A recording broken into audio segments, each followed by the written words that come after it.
Es gibt eine Geschichte, wo du erzählt hast, dass du schon als Student in Washington Harnoncourt gehört hast. Stimmt das? Auf jeden Fall. Meine erste Begegnung mit Nicholas Harnoncourt war in Spokane, Washington, als ich ein Student war. Und es gab ein Bach-Choral da. Es gab auch ein Barock-Serie, geführt von der Local Oboist, eine sehr strenge Person. Und wenn du von ihm engagiert wurdest, entweder im Chor oder solo, und ich war Gott sei Dank in ein paar Solo-Kantaten, musste man ihn besuchen und das hören auf der Platte, wie es geht.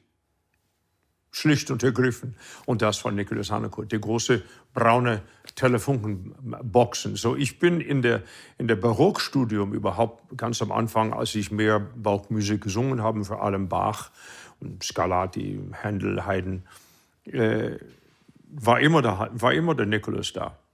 Immer. Aber was habt ihr euch gedacht über die Art und Weise, wie er damals schon musiziert hat? Naja, brutal erzählt. Der Oboist war kein Fan von der alten Schule, Rilling und Richter. Und wir waren sehr beeinflusst davon. Das heißt, dass er hat immer vergleichende Aufnahmen. So nicht, so muss man. Und diese neue Vortragsart war für mich nicht unbedingt neu. Ich habe das alles gelernt. Ich habe den Vergleich genossen, zu beschäftigen. Ich war nicht immer selber Meinung. Ich finde, Karl Richter war schon eine hervorragende, unglaubliche Musiker, nicht? Und vor allem war sein Soloist der Fischer-Dieskau. Und ich war in der Zeit sehr beeinflusst von Aufnahmen von Fischer-Dieskau. Aber auch Karl Engen war auch dabei. Ich meine, es war eine Liste von der alten Garde, das ich sehr geschätzt habe. Aber der Harnoncourt-Aufnahmen, der Harnoncourt, kam mir irgendwie wie eine frische Luft. Es war lebendiger, es war spontan von einer, der nicht in der Metier so erfahren war, kam es mir glaubwürdiger vor. Es kam mir irgendwie eine Botschaft rüber, statt eine wunderschöne alte Musikstil. Und das hat mich schon damals sehr beeindruckt. Wann hast du ihn dann persönlich kennengelernt eigentlich? Ich war vorgesehen von Herrn Dreser, Karl Helmut Dreser, der Intendant von Zürcher Oper. Ich habe für ihn meine allererste Vorsingen-Turnier in 1980 gesungen. Und er war beeindruckt und sehr positiv. Er sagte, ja, aber ich schließe mein Theater 2 Jahren zur Renovierung. Was machst du? Ich sagte, ich habe auch in Düsseldorf gesungen. Ich glaube, die werden einen Vertrag. Ja, bitte, geh nach Düsseldorf, bleib im Kontakt. Ich bringe dich runter, sing noch mal vor. Es war alles so. So, ich bin nach Düsseldorf gegangen im Herbst 81. Und der Harnoncourt war damit mit Pournelle beschäftigt, die nächste Mozart-Zyklus zu planen. Aber die konnten nur anfangen, wenn das Theater noch einmal da war. Aber es war Gott sei Dank in Plan. Die haben Vorsingen für alle möglichen Fächer gehabt. Und ich habe immer wieder nicht machen können, weil ich war besetzt in Düsseldorf und dann ich weiß es. Und endlich, ganz am Schluss, und der Dreser war immer noch positiv, aber relativ am Schluss so hart, sagte, entweder kommt er in dieser Dezember und singt den Nicholas vor, oder wir müssen es vergessen.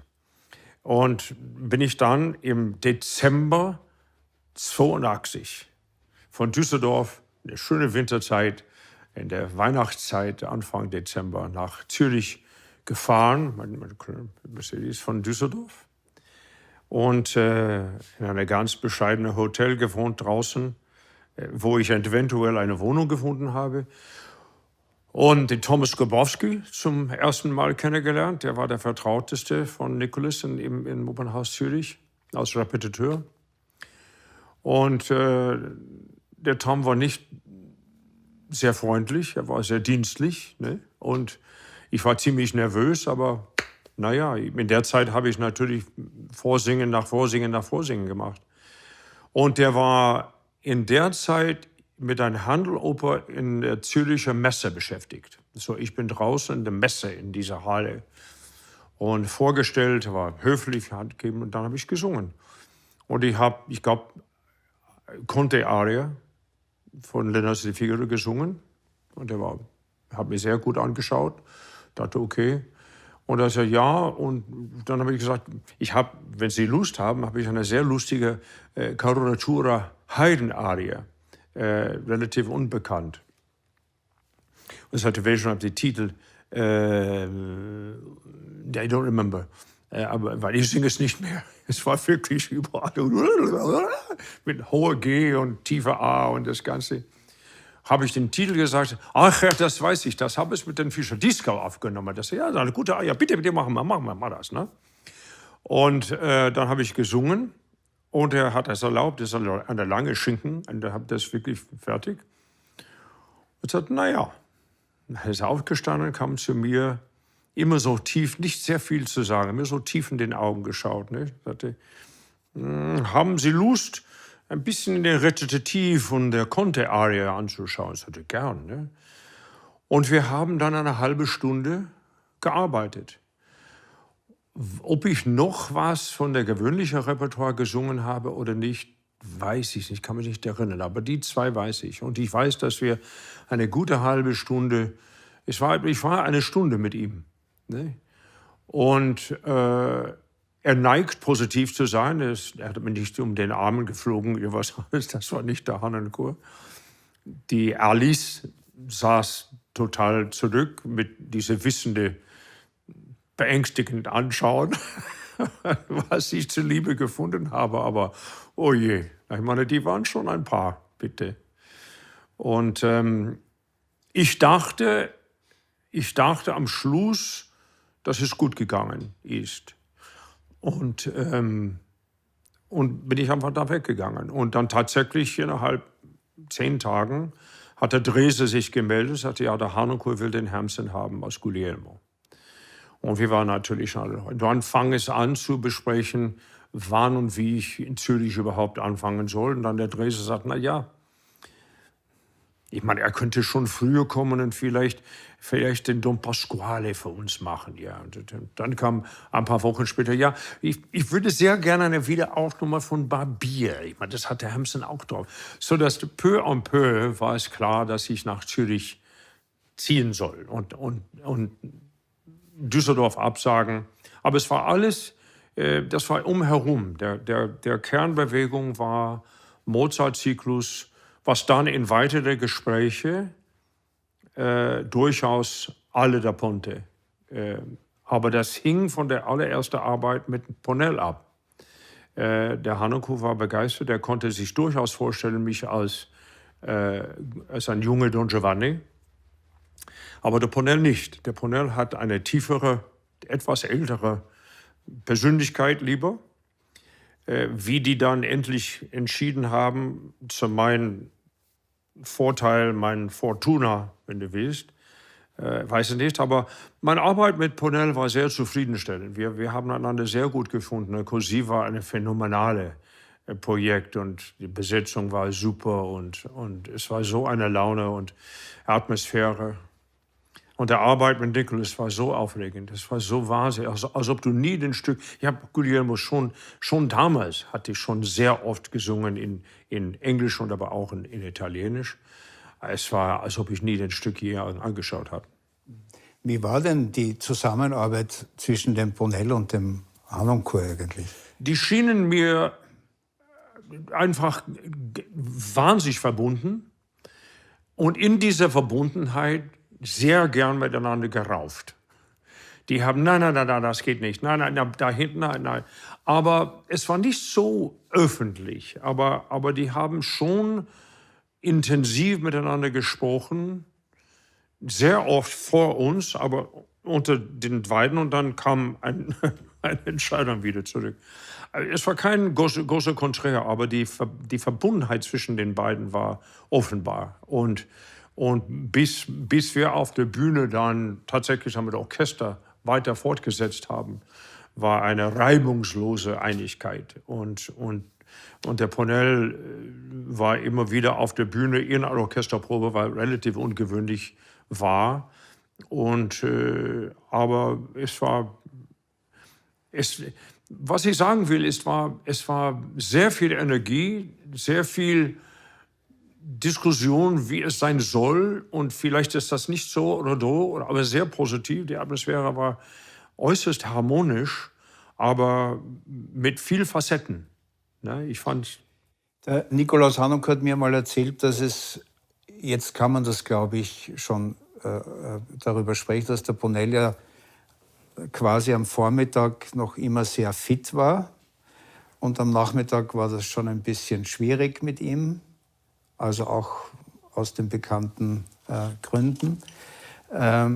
Und oft war es dann so, dass das, was am Nachmittag gemacht wurde, am nächsten Tag in der Früh dann wieder verworfen wurde. Ist das in deiner Erinnerung auch so? Nicht so deutlich, vor allem des Prozess. Die Eigenschaften, ja. Aber es war nie eine Versagung vorhanden. Es war, ja, seine Laune, ich meine, der Ponnell war bekannt als relativ launig. Und das war schon, ich meine, er ist überraschend tragisch früh gestorben. Aber wenn du mit dem Ponnell arbeiten dürfte, war das so ein Privileg. Und warst du schon eine Auserwählte, dass wir waren Jüngling. Er hätte einschlafen können, es wäre uns wurscht. Ne? Aber seine Einfälle, ja, wenn er ein bisschen gekipst war, vielleicht noch vulgarer oder lustiger. Oder könnte manchmal andere Gedanken, genau wie ich jetzt sitze, er könnte manchmal ein bisschen starrig sein. Ne? Ja, mach noch mal, ja. Also, aber es war kein, wie gesagt, keine Versagung. Und der Hanunkur war immer dran. Ich meine, das war, und hat mit der Laune oder was, hat er immer mit den Wellen mitgespielt. Aber das war Hanunkur pur. Meine ganze Beziehung mit Hanunkur war jedes Mal, dass wir mit ihm gearbeitet haben, was getan haben. Es war, was sind die Gegebenheiten? Wie kann das am besten ausmachen? Wie kann ich jeder zu seinem Besten herausholen? Und es klingt vergöttert. Und dann bitte, you're not going to hear bad things from me about Nicholas Hanunkur. Ja, ja. Ever. Ja. No, I love this man. Du hast ja der Ponte-Zyklus war ja für den Nikolaus Hanunkur besonders wichtig, immer ein großes Anliegen, hat er auch öfter gemacht, auch ihr gemeinsam öfter gemacht.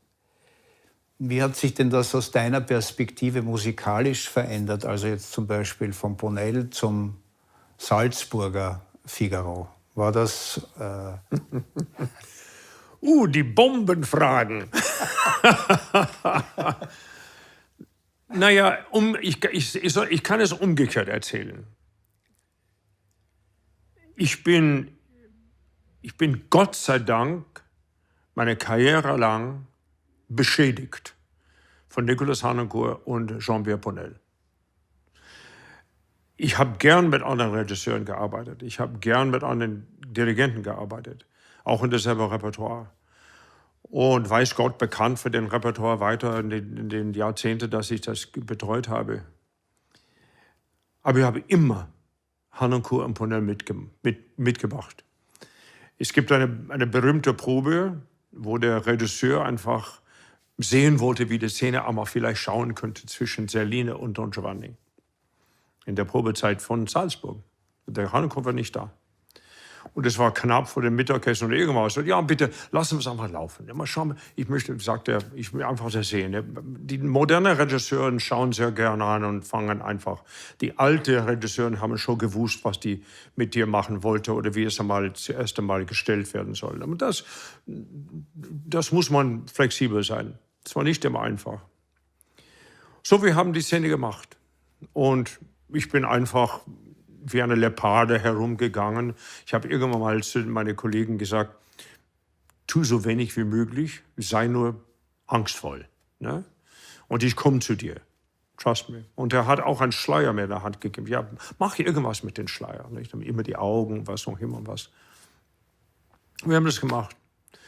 Und er war baff, er war begeistert. Ne? So, bitte, von spontan, ja?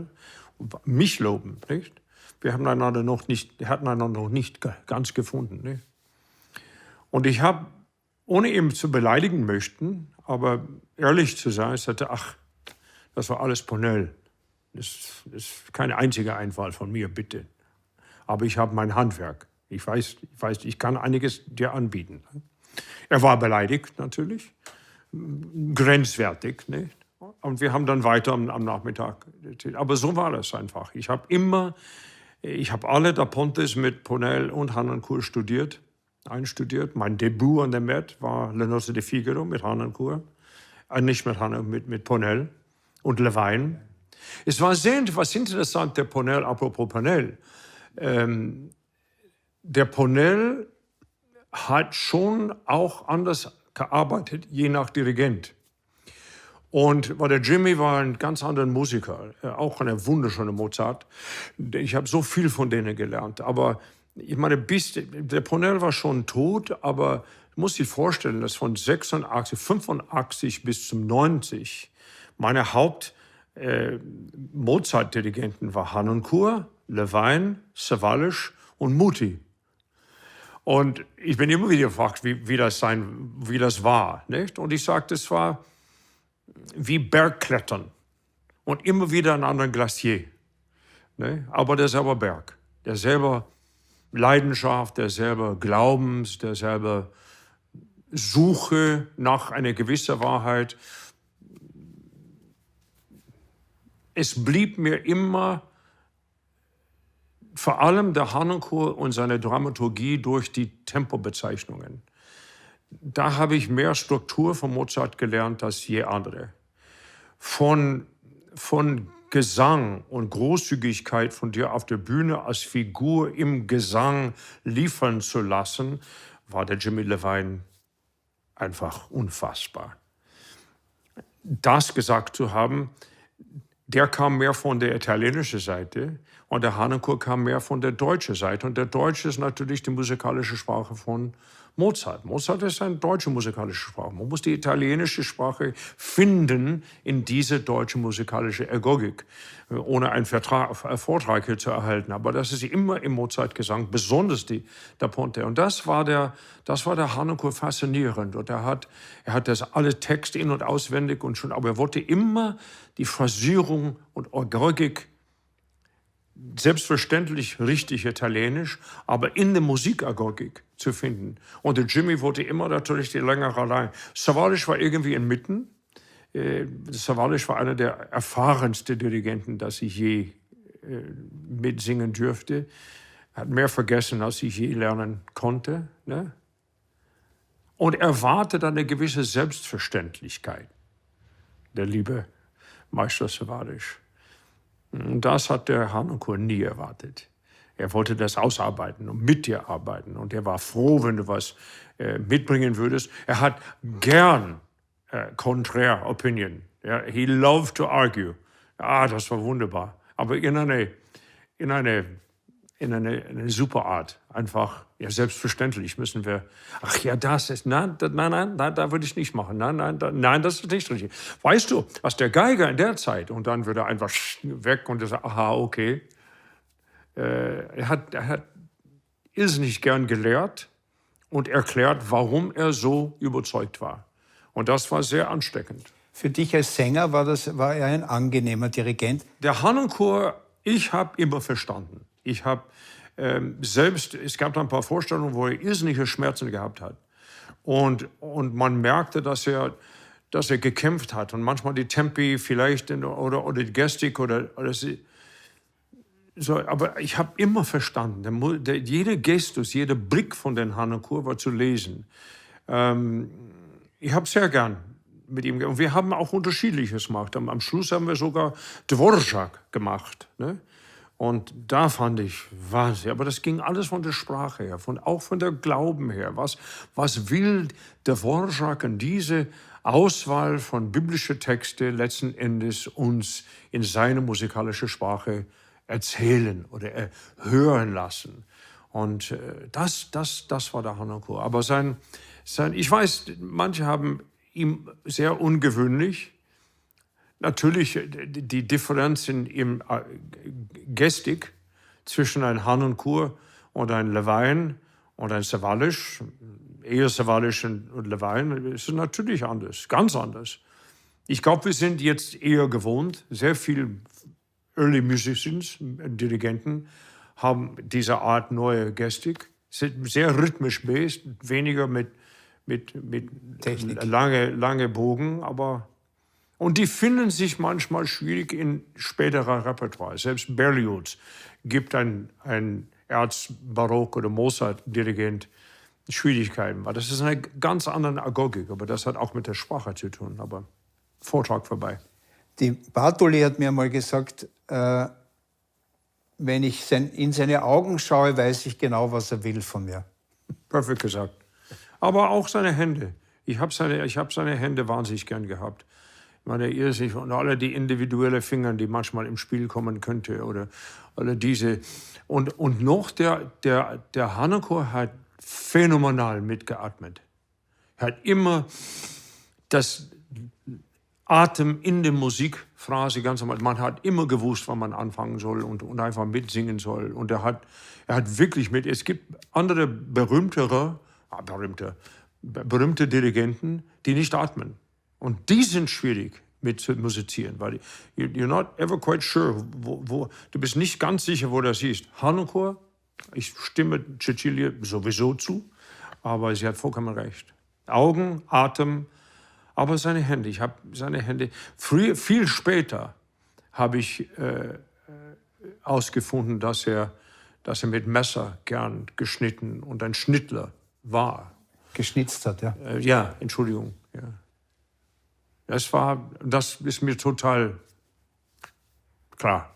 Diese Zeit. Auch, dass er mit den Puppen gespielt hat. Ja, das ja, machst du ja auch mit den Fingern. Ja. Aber naja, und auch die verschiedenen Orchester. Wir haben sehr viel mit der Konzertgebouw in Amsterdam. Aber er blieb immer Nicolas.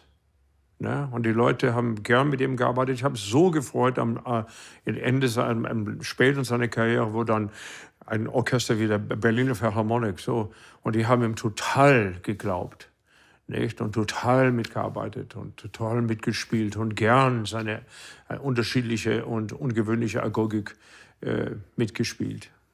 Wobei er ja nicht mit so vielen Orchestern musiziert hat. Als ich die letzte Produktion für mich an der Met Don Giovanni machen sollte, habe ich gesagt, okay, welcher Dirigent willst du? Ich habe so Harnoncourt. Und die haben alle ein bisschen gezuckt. Ich rufe ihn an, ob er bereit war, der Harnoncourt hasste zu reisen und in einem fremden Land zu wohnen und alles. Immer nach Japan zu fliegen war ihm so ein Qual. Und auch Amerika, er hat schon frühere Tourneen gemacht und das hat ihm immer sehr geplagt. Auf jeden Fall, es war kurz ernsthaft überlegt, den Harnoncourt an der Met einzuladen, Don Giovanni zu dirigieren. Wie das alles hinter der Bühne entwickelt hat und weil es auf jeden Fall kam eine Botschaft, nein, der Levine will unbedingt mit dir diese neue Don Giovanni machen. Und das war sein Haus und das war ich auch natürlich geehrt und alles. Aber die Orchester mussten ihn schon lesen können, ja. den Harnoncourt. Also das war, glaube ich, schon ich glaube, die Sache hätte nie zustande kommen können, weil der Nicolas hätte sicherlich darauf bestanden, mehr Proben aus ein großes Opernhaus wie der Met da geben könnte. Ich meine, Wien hat gekämpft, ihm seine Bedienungen, aber es war anders, weil es die Wiener Philharmoniker. Die Wiener Philharmoniker kommen angeblich von derselben Schule, obwohl eine seiner letzten Bemerkungen zu mir war, als er die 4 Jahreszeiten gemacht hat, mit denen es sagt, es ist so viel Arbeit. Die nächste Generation, die haben keine Ahnung, von da das kommt. Ich muss das alles, ich habe nie gedacht, dass dieses Orchester auch so beibringen. Die Agogik, diese Tradition, wo das von der Mittelmusik kommt, hat einfach so spontan von sich gegeben. Aber das Orchester war dankbar. Und die jungen Musiker, die Ohren sind ziemlich groß geworden. Ich meine, das war kein Vorwurf, es war nur, da müssen wir, aber ich kann mir sehr gut vorstellen, dass an der Met schwierig gewesen wäre. Ich möchte noch einmal zurückkommen an den Beginn, weil eigentlich hast du den Nikolaus persönlich bei der Styriate in Graz, oder? Da hattet ihr eine Begegnung. Ja, meine liebe Frau, die Andrea Herberstein, musste mich engagieren. Das war in 1986, das war Dido und Aeneas, Produktion von Nicholas Leenhoff. Und ich war schon in Zürich wohnhaft und war in der Zeit unterwegs mit Harnoncourt. Ich glaube, wir haben irgendwelche Konzerte gehabt in Zürich. Wir hatten schon Anfang Juni Dido und Aeneas Konzertant in Wien gemacht. Und es war aufregend und toll mit der Concertus Musicus. Und es war ihm selbstverständlich, das war schon ein Jahr vorher engagiert, dass ich das auch dann in Graz machen soll. Es war die erste szenische Aufführung, glaube ich, von Styriate. Und ja, gern. Aber ich war schon irgendwie, es war schon schwierig. Ich musste aus Zürich kommen und ja, alles derselbe Leute und ja, das machen wir schon. Und er kennt es schon und alles. Aber ich habe tatsächlich begrenzte Verfügbarkeit Nicholas Leenhoff gegenüber anbieten müssen. Noch dazu, ein Unglück an dem ersten Tag, war es die Flugplan-Zeitumstellung in Zürich. Und ich habe die alte Winterbuch und die haben es geändert. Ich bin zum Flughafen gegangen, natürlich knapp, ne? Und der war schon weg. Und dann musste ich dann ein Telefon finden. Wir haben kein Mobile natürlich. Ein Telefon finden.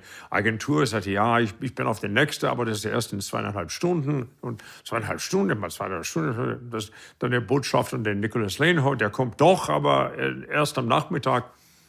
Und wie die Andrea das gerne erzählt, war alle Faden ziemlich gezogen zu reißen, nicht? Weil der Hampson nicht auftaucht. Und wer soll das sein? Was ist ein Hampson, bitte? Und das war nur der Nicholas zu verdanken. Ich sagte, nein, ich will, der Thomas macht. Und der Nicholas Leenhoff war sehr erbost. Die Andrea war völlig ambivalent. Sie hat ein Cover gehabt, das sie lieber hätte. Nicht nur war er gut, er war billiger. Und wie man meine liebe Frau kennt, ist sie nicht gern forciert zu irgendwas. So, gezwungen, ein Hampson zu nehmen, war schon die allererste Problem.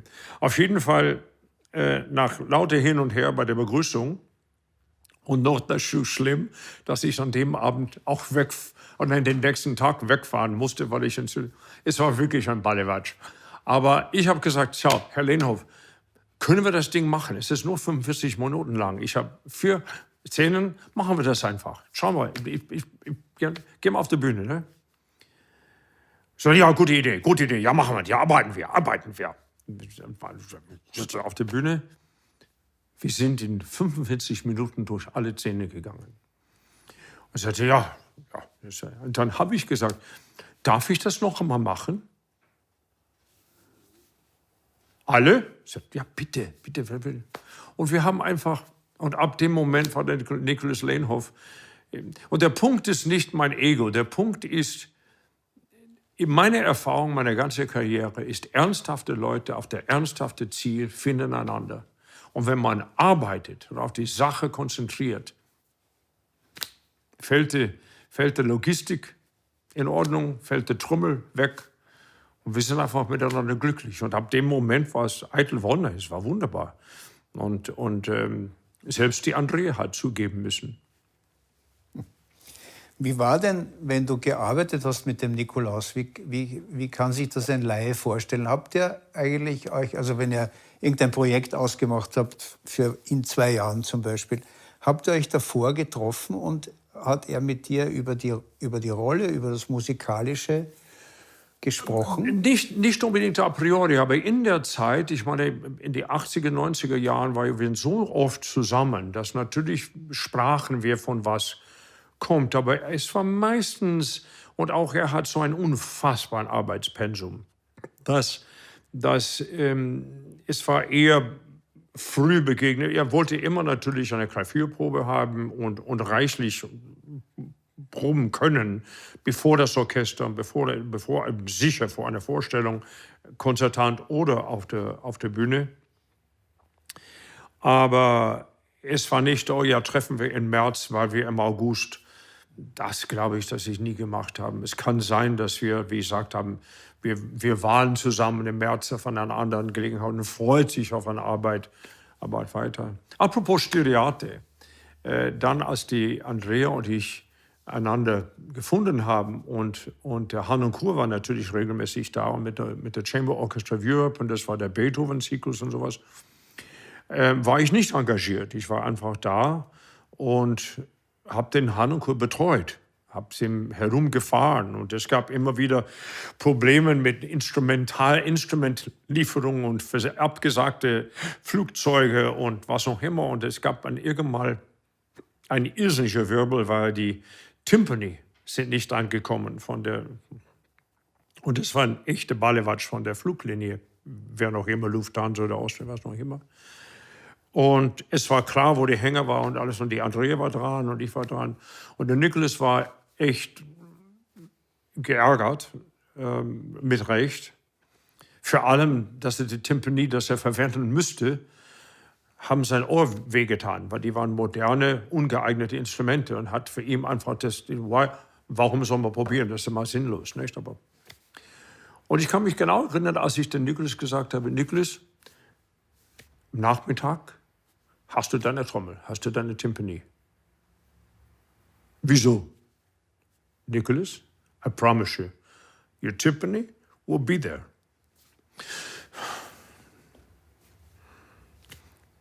We brought them. Die waren da. Habe mich sehr hoch eingerechnet, es war gut, es war nicht einfach. Wir haben ziemlich über die Gelände den Flughafen fahren müssen mit dem Lieferwagen.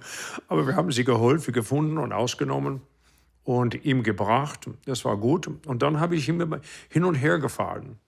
Und es war dieser berühmte Fall in der deutschen Sprache, besonders österreichische Angelegenheit. Die Andrea und Harnoncourt sind natürlich von derselben Familie, Stammbaum und Geburtsstatus.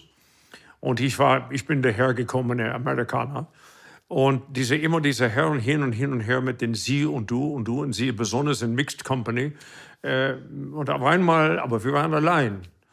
Und ich habe schon mit ihm sehr viel gearbeitet in Zürich. Und war einfach zur Verfügung im Sommer. Ich habe gerne gesagt, warum bist du da? Ich sagte, ja, für dich bin ich. Es macht mir sehr viel Spaß. Darf ich zur Probe? Ja, natürlich. Und die saßen, die Proben. Mir war es selbstverständlich, ein Privileg, nicht?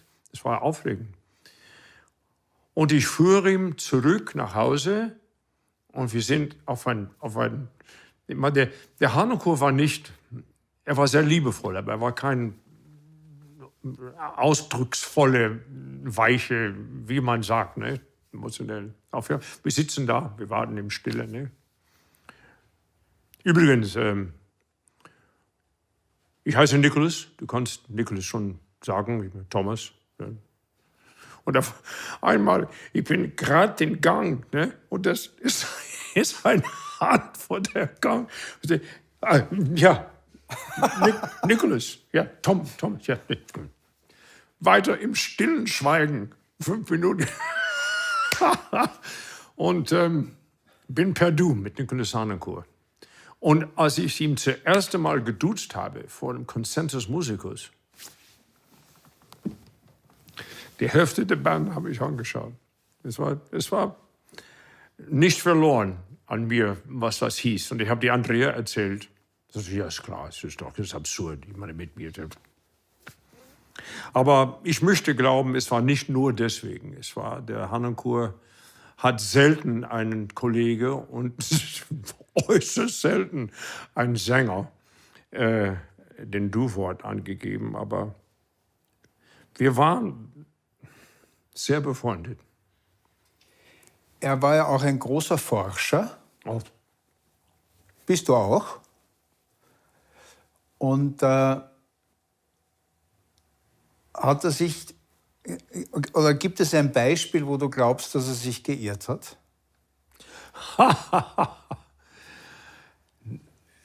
Oh mein, das ist eine sehr interessante Frage. Ich bilde mir ein, dass es gab, also ich habe ihn immer wieder überrascht. Ich habe immer mit ihm mithalten können, weil ich habe ordentlich ich werde nie vergessen, zum ersten Mal, dass wir Rivolgete gemacht haben. Der große Arie von Guglielmo, der Ausgezogene. Und es ist laute Metaphern und Figuren und Crazy mit Geld und was auch immer. Es gibt eine besondere Figur in der Mitte. Es hatte Pic Necede. Das ist nicht leicht zu verstehen, wenn man nicht Italienisch studiert hat. Das hieß, das ist nur nicht weniger als ein Pik. Aber was heißt ein Pik? Der Pik war ein Balletttänzer. Und das war der Moment, wo der Guglielmo sagte, ja, ich bin auch ein Tänzer. Ich bin sogar nicht einmal minder als Nureyev selbst, ist der Vergleich. Ne? Und es ist nicht üblich, dass ich muss ehrlich sagen, in all den verschiedenen jungen Baritons, dass ich mitgearbeitet habe, hat ein einziger das gewusst. Ne? Und ich habe gewusst, und der Harnoncourt wollte mir, aber der Harnoncourt ist dann weiter in die ganze Lebensgeschichte von Pic gegangen natürlich und alles. Aber es hat ihm sehr beeindruckt, dass ich das wusste. Und das war schon sehr früh. Wir haben immer sehr gern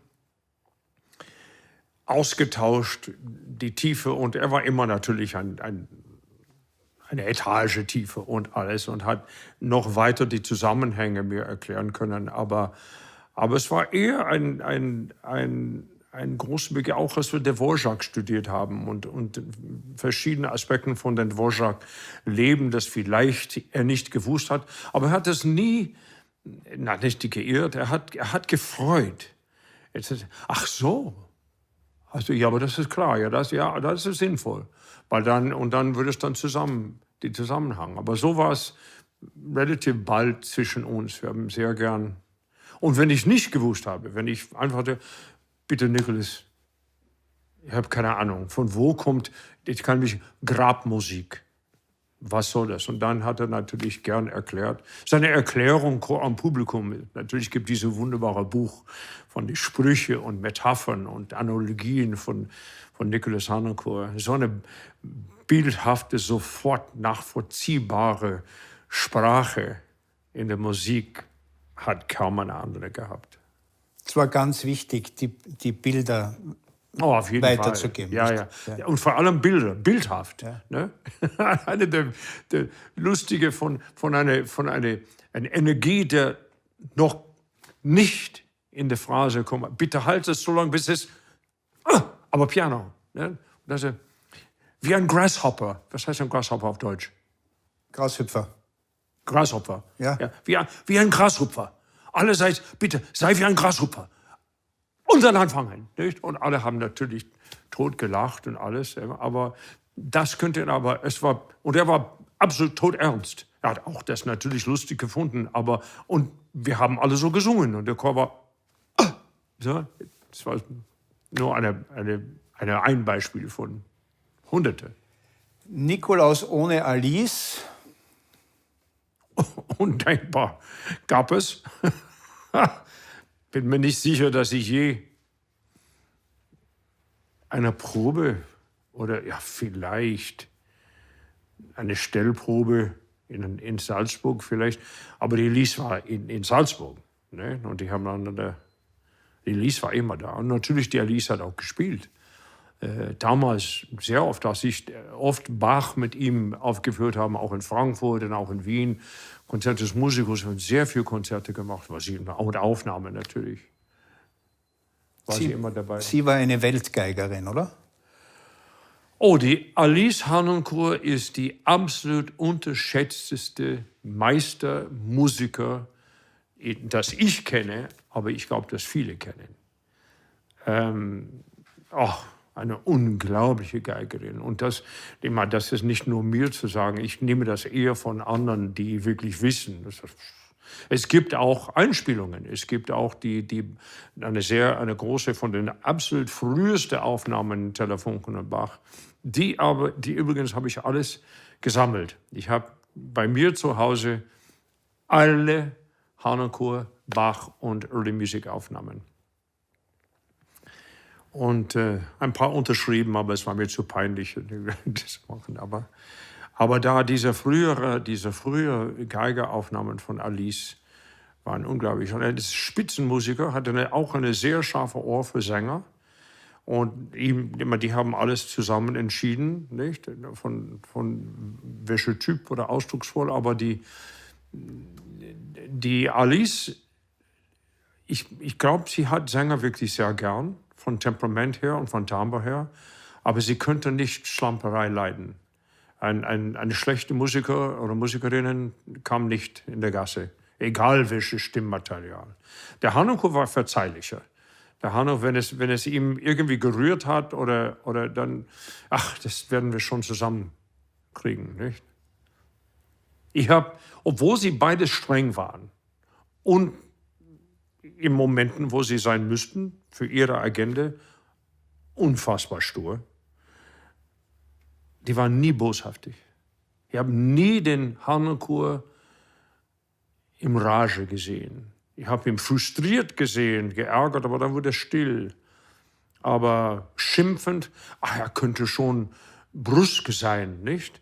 Auch besonders Leute, das er liebt oder kennt, sehr gut. Ne? Ach, bitte nicht so. Nein, bitte, konzentrier dich. Ja? Aber ich sehe das nicht als boshaftig. Ich sehe es nötig und schön. Ja, mit dem Concentus bei den Proben habe ich oft erlebt, war er schon sehr... Er könnte schon anfahren. Ja, absolut. Aber auf der Bühne ein Sänger nie angefahren. Das kann ich für viele Dirigenten nicht sagen. Das wäre ihm sowas von unhöflich, dass er der Harnoncourt, das muss sagen, war ein Gentleman, wie in der alten Schule von Seidelbeer-Sohle. Ich meine, der war ein echter Gentleman und es war immer und selbst wenn er überrascht sein könnte, was ich vielleicht später privy war, dass diese oder jene Besetzung vielleicht nicht das Klügste gewesen ist. Diese Person hat das nie erlebt. Die haben ihr Bestes getan. Aber das ist von den Giganten, wie ein Harnoncourt, ein Bernstein, ein Barenboim, Sawallisch. Diese Große hätte niemals ein junger Musiker, was noch immer, Sänger vor allem, beleidigt oder unbequem macht. Niemals. Nochmal zum Concentus. Findest du es jetzt eigentlich eine gute Idee, dass nach dem Tod von Nikolaus und der Alice der Concentus weiter in einer völlig unterschiedlichen Formation musiziert?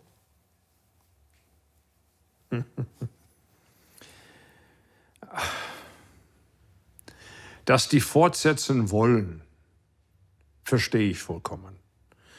Dass die mitnehmen, so viel wie sie einfach in ihren Knochen haben von all den Jahren und Mitarbeit, das ist auch schön. Und diese Echo und Resonanz, besonders als die Alice noch da war. Und Gott sei Dank der Gottfried. Ne? Aber es wird, ich glaube, zunehmend schwierig für denen, als die Besetzung sich ändert, als die alte Generation. Es gab auch, kann man schon offen sagen, ein paar überraschende, schwere innere Momente in den Ensemble, bevor der Nikolaus gestorben ist, das sicherlich ein Echo hat. Hört man den Unterschied? Ich als Musiker und Vertraute, ja. Stört es, möchte ich kritisch aussagen, nicht so lange, als alle zur Kenntnis nehmen, dass es anders ist. Ne? Don't imagine that it will ever be the same. But of course you go on. And they're a fantastic group. Es ist ein unfassbares Orchester, unfassbare Musiker. Aber ich meine allererste Einspielungen, ich meine, nie vergessen, apropos Düsseldorf und ganz am Anfang, ich meine, kaum ist diese Begegnung mit Nikolaus im Dezember 82, dann kam ein Anruf im Frühjahr 83 in Düsseldorf. Ich wurde aus der Probe herausgeholt. Das ist unerhört. ein junger Sänger wie ich aus einer Probe geholt, weil ein Anruf kam und ich musste in der Telefonkabine gehen. Nicht mal so war der Zeit. Ne? Entschuldigung, hallo? Ja, hier spricht Alice Harnoncourt. Ich rufe an von meinem Mann. Ich meine, wie Sie wohl wahrscheinlich haben Sie erwähnt, dass Sie wissen, dass wir Bach-Kantaten aufnehmen. Ich sage, ja, klar. Ja, mein Mann lässt fragen, ob Sie Interesse oder sich vorstellen könnten, ob Sie vielleicht ein paar Bach-Kantaten mit uns aufnehmen möchten. Weil so ging der Gespräch. Sagte ich, hallo? Sagte, ja. Wann? Ne? Es war wahnsinnig aufregend. Und dann, das hat ein bisschen gewirbelt in den Düsseldorfer Opernhaus für der junge Hampson, nicht, dass der Frau Professor Alice Harnoncourt angerufen, weil die wollten mit ihm aufnehmen, Bach-Kantate. Ne? Und das war meine erste Reise nach Wien. Aber ich bin nach Wien geflogen und damals war es Düsseldorf, Wien, Graz. Aber auf das Schild, weil es alphabetisch war, hieß Düsseldorf, Graz, Wien. So, ich bin geflogen. Ich habe nicht wirklich geachtet, ich habe gelesen oder irgendwas, wahrscheinlich weiter studiert, weil ich so eine Angst gehabt habe, dass ich das richtig mache. Auf jeden Fall, wir sitzen da auf dem Boden und sitzen, die Leute sind weggegangen. Ich sagte, ja, okay, kenne mich nicht. Graz, was ist Graz? Ne? Ich sitze da, ich lese. Entschuldigen Sie, meine Damen und Herren, gibt es einen Herr Hampson im Flugzeug? Ja, ich bin Hampson. Kommt dazu, der erste Minister, wohin fliegen Sie? Dann Vienna. Wir sind in Vienna. Nein, wir sind in Graz. Nein, wir sind in Wien. Schauen Sie. Wien, Schwächert. Entschuldigung, no problem. Yeah. I get off the plane and go to Wien, Schwächert. Bin ich abgeholt zum Hohe Warte Hotel, existiert nicht mehr, ein ziemlich düsterer Ort. Und dann ein Casino Zürgernitz, ne, mit dem Bahn. Und dann endlich habe ich einen freien Abend gehabt, bin ich mit den Straßenbahnen weiter zum Stephansdom. Ne. Meine Mutter eine Postkarte geschrieben, ein Wiener Tafelspitzsuppe gegessen. Stephansdom, es war unfassbar kalt. Sehr aufregend. Was war die größte musikalische Überraschung, die du mit dem Nikolaus Harnoncourt erlebt hast? Wo du dir wirklich gedacht hast, aha, das glaube ich jetzt nicht. Das ist eine gute Frage. Ich glaube, er hat uns alle ständig überrascht. Also mit Bruckner anfangen. Ne? Er wollte Wozzeck angehen. Und wir haben schon über das diskutiert. Dass er sich getraut hat, Falstaff, Porgy und Bess und Gershwin mit Leidenschaft und Glauben, Interesse. Sein Vater war ein enormer Gershwin-Anhänger und Lehrer. Er hat die richtige Besetzung, hat natürlich unsere alte Freundin Roberta Alexander zu seiner Seite genommen. Wahrscheinlich Porgy, ich konnte es nicht live erleben, aber ich habe die Aufnahme. Ne? Und ich habe mit ziemlicher Skepsis, mit Bewunderung und Liebe und mein Gott, mir ist wurscht, was er musizieren möchte. Wenn er möchte, dann bitte. Aber Donnerwetter, wenn das Ding nicht aufregend ist. Es ist wirklich aufregend. So, diese Art Repertoire, ich glaube, hat uns alle überrascht, hat mich schon überrascht. Mit Falstaff war schon kurz die Frage, ob ich das mit ihm machen würde, selbst der Falstaff. Und ich weiß nicht, wie das entwickelt hat, ob ich beraten wurde, dass es keine gute Idee für mich, dass ich den Falstaff schon damals anfange. Bereue ich schon. Der andere Bereuung, das ich habe, ist, der Nikolaus wollte unbedingt in Salzburg in den Osterfest, als er die L'Incarnazione di Popea gemacht hat. Und ich hatte schon Ulisse gemacht, mit großer Freude, ein paar Produktionen gemacht früher. Und er wollte unbedingt, dass ich den, wie hieß der, Nero, ne? Einer dieser Tenor-Bariton-Dings. Ne?